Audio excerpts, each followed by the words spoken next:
예, 여러분 반갑습니다. 이번 시간 지난 시간에 이어서 계속해서 아리스토텔레스의 중용에 대해서 살펴보도록 하겠습니다.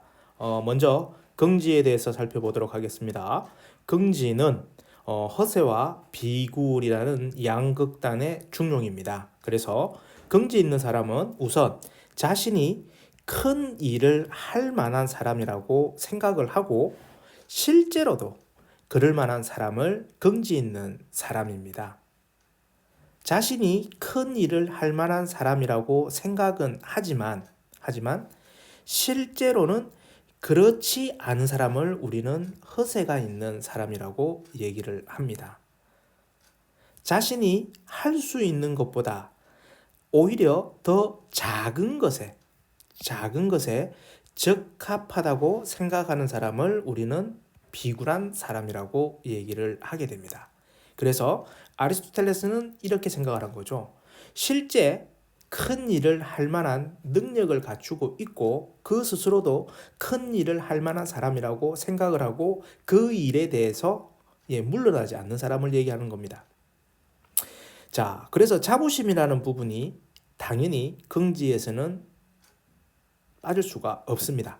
자, 자부심이 자신의 가치에 합당한 것이 중용이고 자부심이 지나치거나 모자라는 것이 앞서 살펴보았던 허세와 비굴의 한 면이 된다는 겁니다.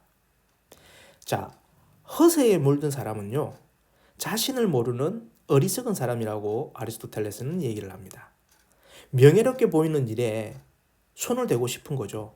그래서 그 명예를 얻고 싶어 하는 사람입니다. 그런데 어떻게 되죠?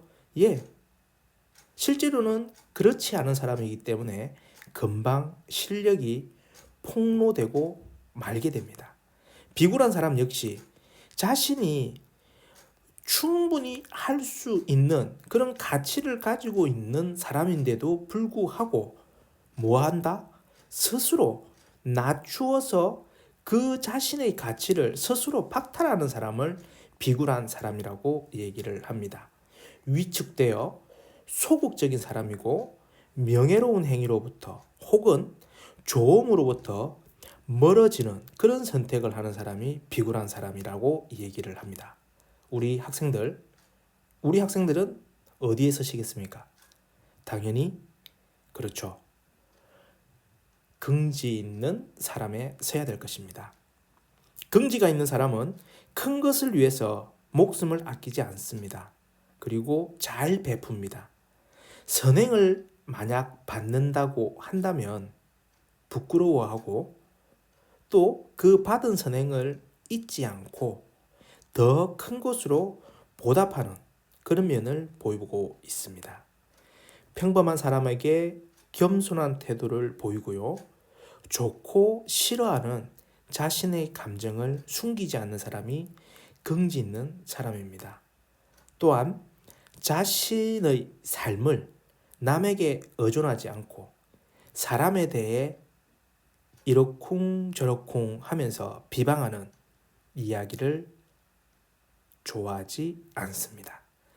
불평을 늘어놓거나 부탁을 하지 않고 평소 조용한 움직임과 안정적인 말투를 가지고 있는 사람이 긍지 있는 사람의 구체적인 모습으로 아리스토텔레스는 제시를 하였습니다. 중용의 마지막 예시입니다. 화와 관련된 건데요. 화를 낼 줄 모름과 또 화를 많이 내는, 그래서 이 부분을 성급함이라고 표현을 했는데요. 이 양극단의 중용, 온화함에 대해서 살펴보도록 하겠습니다. 분노와 관련된 중용입니다. 당연한 일에 대해서 당연한 대상에게 당연히 해야 될 때 적당한 시간 동안 노여워하는 사람은 바로 온화한 사람입니다. 온화한 사람이라고 해서 화를 낼 줄 모르는 것이 아니라는 겁니다. 화가 나는 일이 있으면 당연히 화를 내셔야 되고 그리고 그 대상에게 당연히 화를 내야 됩니다.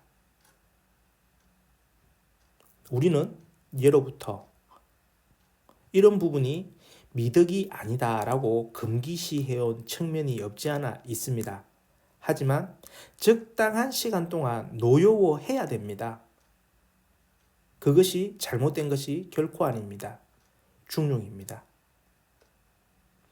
오히려 화를 낼 줄 모름이라는 것은 아리스토텔레스의 관점에서 비난의 대상이다라고 얘기를 했습니다. 이런 사람은 자기 자신도 지키지 못할 사람이고 모욕을 당해도 참고 자기 가족이나 친구들이 모욕을 당해도 도외시하는 사람이기 때문에 아리스토텔레스는 비난을 마땅히 받아야 하는 대상으로 생각을 했습니다. 또 그 양극단에 있는 또 다른 극단에 있는 화를 잘 내는 사람은요. 극도를 화를 잘 내는 사람, 꽁한 사람은 자기 자신에게나 주위 사람들에게 있어서 가장 골치 아픈 사람입니다. 여러분들은 어디에 현재 위치하고 있습니까?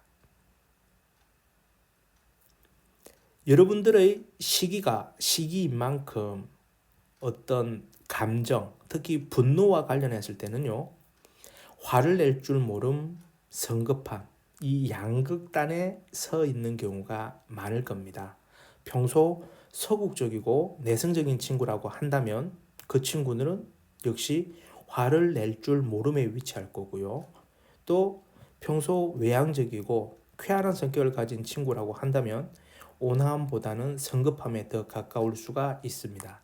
그런데 성급함은 아리스토텔레스의 관점에서 살펴보았듯이 골치 아픈 사람이 되는 겁니다. 자, 이렇게 해서 우리가 아리스토텔레스가 이야기했던 중용의 구체적인 예시를 살펴보았습니다.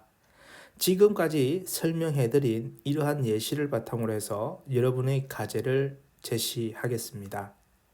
구체적인 여러분들의 삶 속에서 여러분들이 중용을 실천하지 못했던 사례들을 구체적으로 제시를 하고요.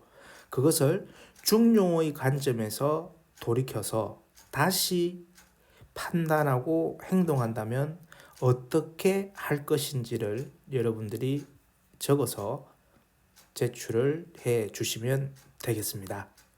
자, 오늘 수업은 여기서 마치도록 하겠습니다. 수고하셨습니다.